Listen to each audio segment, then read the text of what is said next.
Grimlavamancer and Pyroblast and such can have a much bigger impact. So off to the races here. Tony starts with, looks like a fetch land, I can't tell which one, against an Aether Vial for David. Looks like a Misty Rainforest there. Yeah, it is a Misty. So no Noble Hierarch or Green Sun to start it off for Tony. Yet. Just yet, right.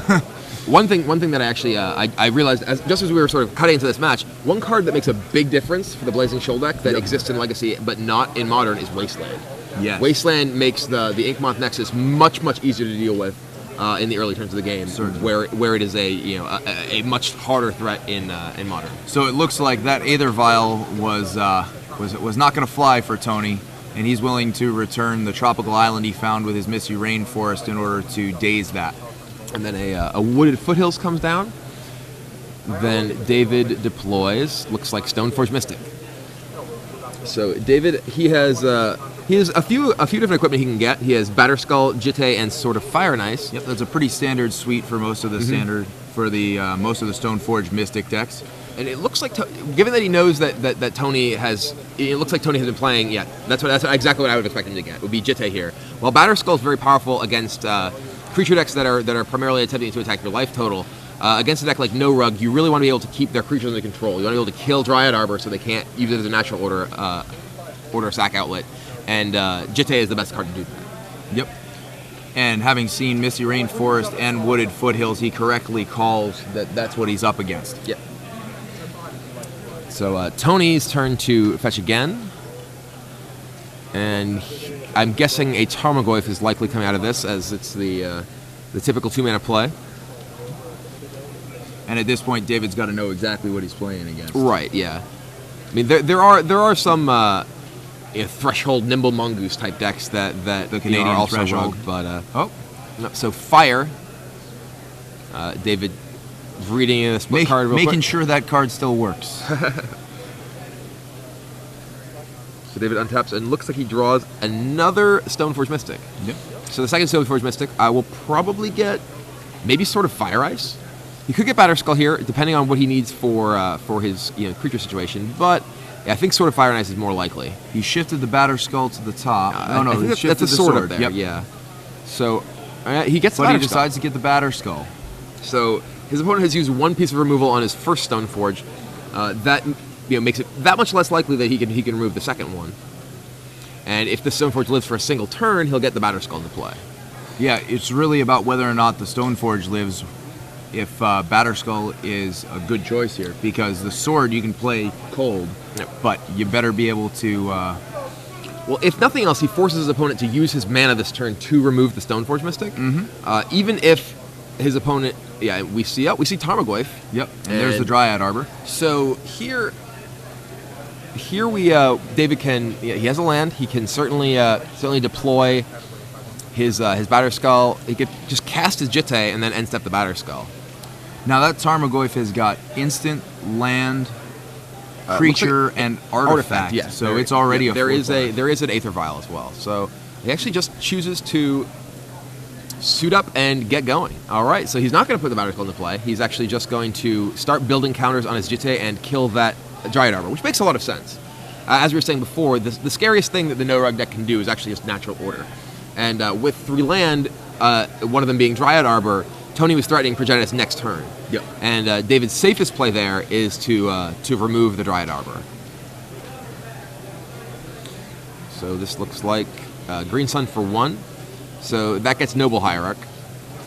There, I don't believe, is another 1-cost creature in Tony's deck. And Noble Hierarch is just going to die. 17. So Noble Hierarch goes down to the Jitte counter.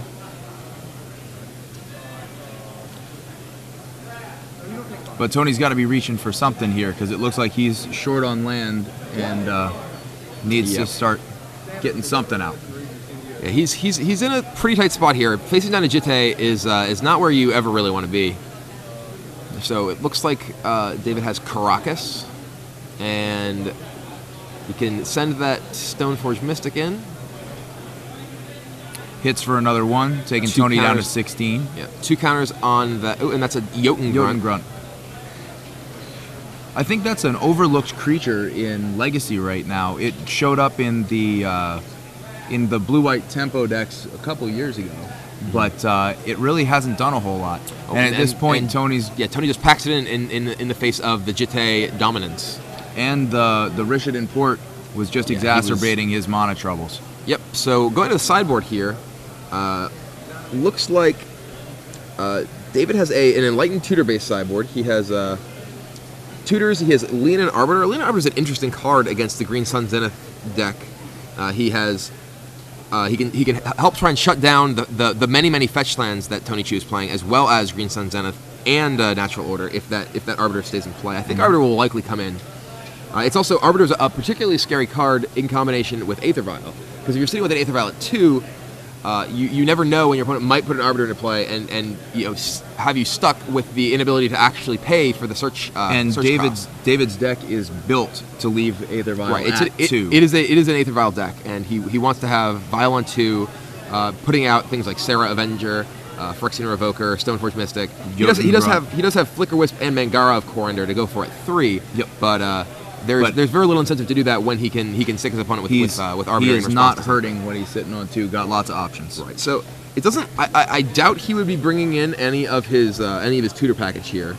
He does have a Phyrexian Metamorph, which I can imagine him bringing in to be able to deal with Progenitus if it does resolve. Now, Circle of Protection Red is a source of choice. It is. You can COP Red at Progenitus. That is certainly true. So that is a possibility, but I'm not sure that's a plan. I think the plan doubt, is probably beat Tony before he can play Progenitus. Right, that's the direction you want to go. You generally, when you're playing a deck like this, you don't want to dilute your deck with a lot of purely reactive cards. Mm-hmm. I mean, if you look at Tony's deck list, which we can do, and you at home cannot, then you'll see that he has a bunch of creatures, and then he has Swords to Plowshares, Batterskull, Jit, Sword, Aether Vial, and a single Cataclysm, and that's it. He doesn't have a deck that's diluted by any sort of reactive David's effect. deck, just to clarify. I think we crossed over on names. So David's Death and Tax is definitely very creature-based, not a whole lot of reactive. His job is to get through there, get it done, and just knock his opponent out. So I definitely think those Leonin Arbiters are going to be coming in. What exactly he takes out, I'm not entirely sure. Phyrexian Revoker seems like it's pretty marginal here. Tony doesn't really have much in the way of activated abilities on any of his permanents. He has Noble Hierarch, but I think Phyrexian Revoker is probably the most likely candidate to get cut for those Arbiters. I would think so. But let's take a look at Tony's deck. What are we looking at coming out of the board here? Well, Tony has Grim Lavamancer. That's his absolute best cards here are Lavamancer and Jace. Jace is a card that the mono white deck has very little ways to actually beat if it can stick in play. David needs to protect a creature with Mother of Runes or just get multiple guys invaded. That's actually, he doesn't know whether his opponent has Jace in his deck, but the Phyrexian Revokers are a reasonable answer to Jace. Mm-hmm. That's actually something in the main deck. He didn't see any use for it, but he may anticipate that his opponent has Jace either in his main deck or his sideboard. Yep. So I think that Grim Lavamancer and Jace are the cards that I'd be looking at possibly playing here. In his main deck, the Scavenging Ooze is pretty unimpressive. He's certainly never going to want to go digging in a graveyard in this matchup. Yep. Force of Will is one of those cards that people are very hesitant to sideboard out, but I think probably wants to get out of here in this matchup. He doesn't have that. He doesn't really want to trade 2-for-1 against Tony's deck. He's not running enough control to really be that scared of a resolved Aether Vial. Right. It's not an end game for him. Right. So I mean, he doesn't want to see it, obviously, because it really facilitates David getting out and ahead. But if he gives up the Force of Will in order to bring in some better answers, then that may be the way to go. Yeah. He absolutely wants to just Progenitus and win with it. If you look at the way that this sort of matchup works out, it's possible that actually sort of thinking about it again that the Force of Wills are good enough because they can stop whatever early stuff Tony might be able to do in order to stop, or rather that David may be able to do in order to actually stop him from his ultimate representatives. So it looks like we're ready for game 2 underway. Looks like Tony opens up with a wooded foothills into a volcanic island. And that kind of I would means expect he's got no opening play unless he's got his Lavamancer. A Lavamancer here would be... Lavamancer early against this white deck is pretty strong. There aren't many creatures in the deck that can survive it in the early turns. Most of the times you're going to see Tony going for... and there it is. Most of the times you're going to see the tropical island, the blue-green land coming out. But it's pretty big tell that he's going to be getting out that Lavamancer since he went and got the volcanic. An M12 Lavamancer, no less. Oh. Aether Vial from David, and he's off to a start as well. Yeah. Aether Vial, one of the more important cards that David can have to fight against that Lavamancer. The ability to deploy his threats without using his mana it can definitely get him... he's still going to be behind the card advantage potential of the Lavamancer. But if he's forced to play out threats one at a time using his mana, he really just won't be able to sort of force past the Lavamancer at all. The other key is he can make Tony use the Lavamancer later. Right. Because if he's playing them at sorcery speed, then the Lavamancer can pick it off, and then when he passes the turn, just untaps again and is ready to go and eat somebody else. Whereas in this case, with the Aether Vial, dropping it on Tony's turn just puts him a little bit on his back foot. He can make it so Tony's mana usage is much more constrained. So Lavamancer, being able to use Lavamancer whenever he wants, lets David sort of pick and choose. Okay, well I'll leave up mana here because I want to play this. I'll hold mana for that. But if David can play end step creatures, he's able to pressure the Lavamancer much better. So Lavamancer, another card that Phyrexian Revoker actually answers very well. So sort of the more that I think about the cards that while David didn't see in game 1, he could suspect out of Tony's deck, the more I think that Phyrexian Invoker actually probably is a card he does want to keep in his deck. Well, it may also be something where, based off of what he'd seen out of Tony's deck, he did not leave him in. Right. And now that he sees, Lavamancer, if he sees a Jace later on, says, you know what, I think those guys should be coming back in. I'll be excited. Swords of Plowshares does take out that Lavamancer before it can do any damage.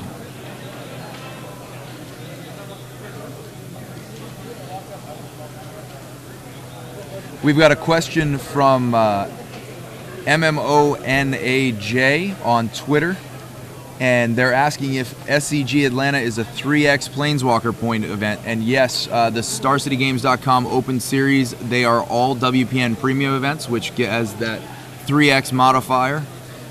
So it's a really good way to pick up some more points, grind some more points.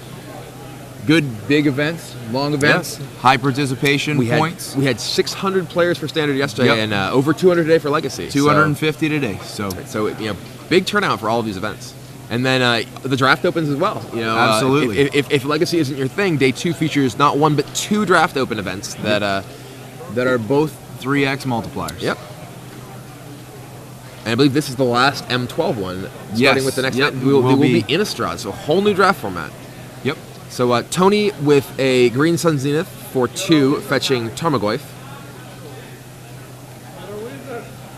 And David seems a little anxious to get going. Wants to untap. or wants to shuffle.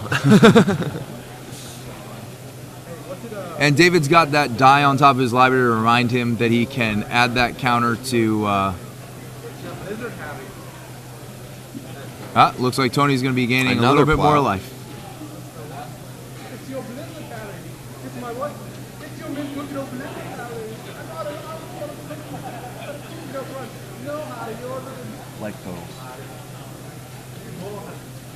So Plow gets Force of Willed. Ooh. Huh. So what are we looking at with this Tarmogoyf? We've got the Swords of Plowshare. We've got a graveyard in Tony's hand that we can't see. So it looks like Aether Vial ticked up to 2, I'm guessing. Yep. And I see, looks like Stoneforge Mystic and I think Mother of Runes in David's hand. Yep. There was a Jitte in there as well, I believe. Stoneforge Mystic, Mother of Runes, flipping around there. Yep, there's a Jitte on top now. And he passes back over. So the Richardson port is going to shut down the tropical island.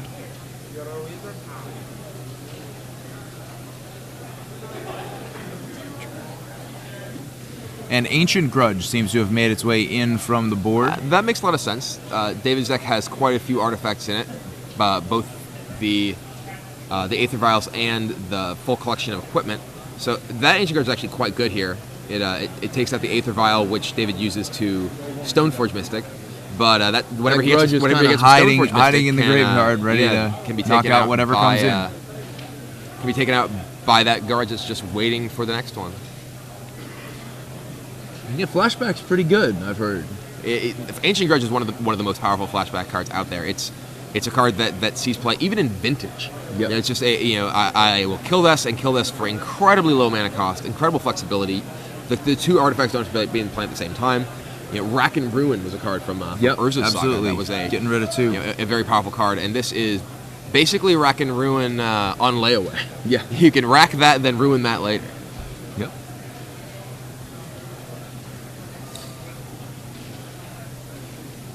And so with Flashback coming back in Innistrad, do you think you're going to see some cards that make an impact here on the Legacy circuit? Maybe. I mean, it's hard to say. Flashback is a mechanic that it depends very much on the efficiency of those cards. Legacy, so much of the format is about sort of the raw value you're getting for the cost that you're paying. Nope. And you see. It's one of the reasons that you see so many creatures in Legacy are creatures from recent past, because creatures have just gotten so much better. You're just getting so much more for your cost, your cost that you pay than you used to. Yep. I mean, some of the utility creatures like Mother of Runes, they just give an effect that you just haven't seen. But in terms of the size of the body you're getting, the recent years is really the best you got. Yep. And so it looks like David dropped a Phyrexian Revoker, so those must have stayed in. Maybe he was thinking ahead of us there. And Tony came back in with Tarmogoyf, which right now is instant land and artifacts in the bin, so it's hitting for 3. So do we know what's being revoked? Is it Jace Lavamancer? So that Revoker is... And Revoker's attacking, as is Stoneforge Mystic. It's a 2/1. And so Tony, a little bit of confusion about when exactly he was sacrificing the Wooded Foothills. Clears it up that he's sacrificing it after their attackers. And here comes a Dryad Arbor. So David has effects before that Dryad Arbor can jump in front of the Revoker. So whatever Revoker is naming Ancient Grudge. That Revoker can't name Ancient Grudge, can it? Revoker can name any name card, anything, but it doesn't do anything. Give me just a second to verify whether or not it does anything. I don't think it does anything. It's not an activated ability. It is not. You're casting it directly from the graveyard. Yeah, so Revoker naming Ancient Grudge actually has no effect. Didn't do all that much. It's illegal play. Yep.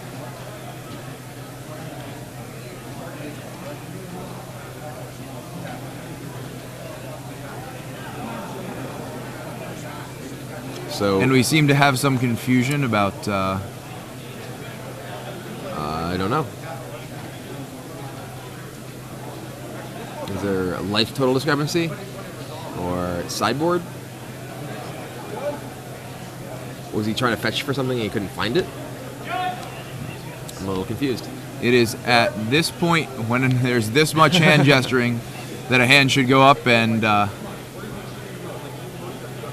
and it looks like we have involved the judge. That's exactly the right thing to do there. Something comes up, you don't know what to do. You want to get the judge involved. Can we get a possible word? We're going to try and figure out what's happening here. As soon as we have a follow-up. As soon as we know anything, we'll let you know. We will pass it along to you. All right. So we have a resolution, and it looks like we're going to be continuing the game here.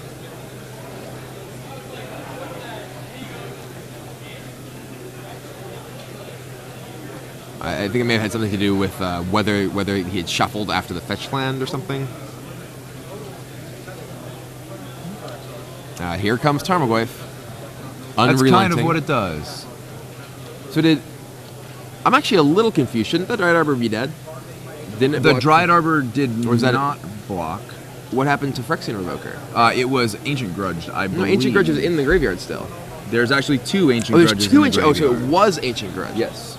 So, Okay, so apparently confusion. There was a face-down card just on the table, and the players were trying to figure out where it came from. and I believe it was a card that was just played. Ah. But since it was an Ancient Grudge, and there was already one in the graveyard, got a little confused because they thought, oh, it's already in the graveyard. Gotcha. All right, so it looks Daze seals it up for Tony Chu.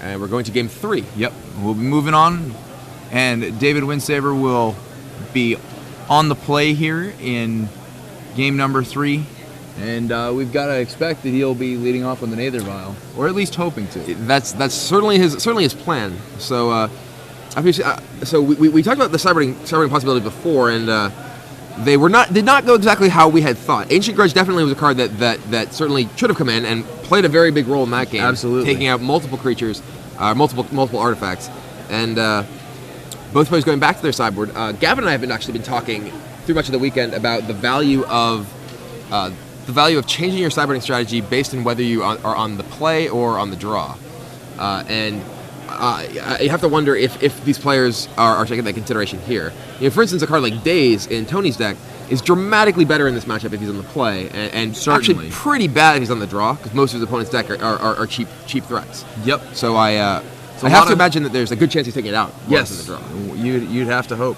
And that's something that a lot of people don't think about. Right. A lot of people say, here is my... They have a sideboarding plan for a matchup, and they just sort of adhere strictly to that plan. And that's while that can be a relatively successful strategy, that's certainly not the best plan.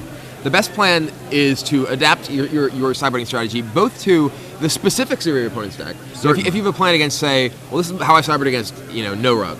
It's like, well, if you play against a no rug deck that has different cards than those that you typically play against, your plan needs to go out the window. Your plan needs to at least be adapted to what your opponent's actually doing compared to what you sort of expect them to do in a hypothetical world. I look at a lot of deck lists every week, and just because it's called Callblade or No Rug or Blue-White Stoneblade doesn't mean it's exactly the same deck. There Right. is a great amount of variance between different lists, and people have their pet cards. People have their specific builds that they like, and it fits into a certain archetype, but that does not lock it into a specific list. I mean, you see that very much in Standard these days with, Certainly. Over the past few months with the variations in Cobblade in particular. Yep. You see some Cobblade decks that have 4 Jaces. You see some Cobblade decks that have no Jaces. You see some Cobblade decks that have no Blades. You see some Cobblade decks that have Blade Splicer and Hero of Blade Hold. They're, mono blade. And so it looks like McCallat88 picked up and has a little bit more information for us. That random card on the battlefield was actually the bottom card of Tony's deck that was left there after he shifted it back over. Gotcha. So Didn't realize that card was missed as he shuffled was the deck and handed it over, and there was a card missing. Yep. So. As he was moving it back to his normal place right by his left hand. So these players shuffling up, getting ready for game 3. So we've got another question about the Planeswalker points, and so Aggro Combo is asking us, you keep saying that the Open Series is 3x Planeswalker points, but I only have 1x from my old Star City events. So WPN Premium events just started for this year, and so unless it was marked as a WPN Premium event, which would be starting as of January this year, and unfortunately excluding Baltimore because there were some mistakes made with that one that left it as a non-WPN Premium event, it's going to be a 3x. So some of your older ones, they are going to be 1x because the WPN Premium events, that designation simply didn't exist at that point in time. It is actually sort of funny going back and looking at the results from old tournaments. My very first tournament was Pro Tour 1 in the junior division, where I got 192 Planeswalker points. So, all right. Off to a good start. And speaking of good starts, here's the start of Game 3. Tony Chu plays out a Noble Hierarch, which immediately gets swords by David Winsaver. David looked like he really wanted to do something with that. He was just like, I got a mana. I got to use it. So didn't get a chance to... 2 mana, gets Leonin Arbiter. And So this could potentially be a serious problem for Tony Chu. I don't see what he has in his hand right now, but I don't think he has a land that is not a fetch. Now, what's interesting is we were talking about how you wanted to take the dazes out. That would have been a devastating daze right there. Oh, it would have been. It certainly would have been an important daze. The impact of Leonin Arbiter, can be pretty huge here. Yep. Tony Chu currently doesn't have access to any more mana-producing land. All of his lands are fetches. He may have, I think, a Dryad Arbor in his hand, but he has nothing that actually lets him cast a spell this turn. And he brainstorms, and it looked like he didn't find any more. So, well, there's the Dryad Arbor. So if David Winsaver has a wasteland or just another Swords to Plowshares, and there it is. Kill it. So look at how powerful this Leonin Arbiter is. It's actually sort of interesting how much more of an impact that Leonin Arbiter has had on older formats than it had on Standard. Leonin Arbiter is a card that a lot of people had fairly high hopes for in terms of being able to fight Valakut decks, Primeval Titan decks and whatnot. But those decks often have enough sorts of ramp spells that don't require them to search their library that they're able to afford the extra mana. Yep, and there's a Rishadan Port, and he's just gonna. This is gonna be brutal. This may be an I attack you 10 times with a Leonin Arbiter win. Yeah, this is where the taxes part of Death and Taxes comes from what I understand. The ability to pin the opponent's mana. Now we see another brainstorm. There's Mangara. So Tony Chu cannot afford to have his one land that can actually do anything destroyed by Mangara.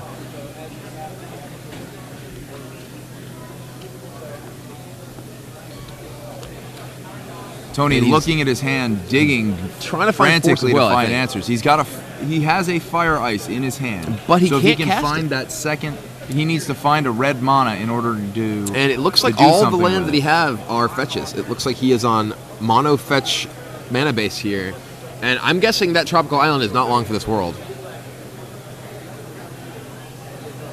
You've got to think when you've got the chokehold, so you gotta.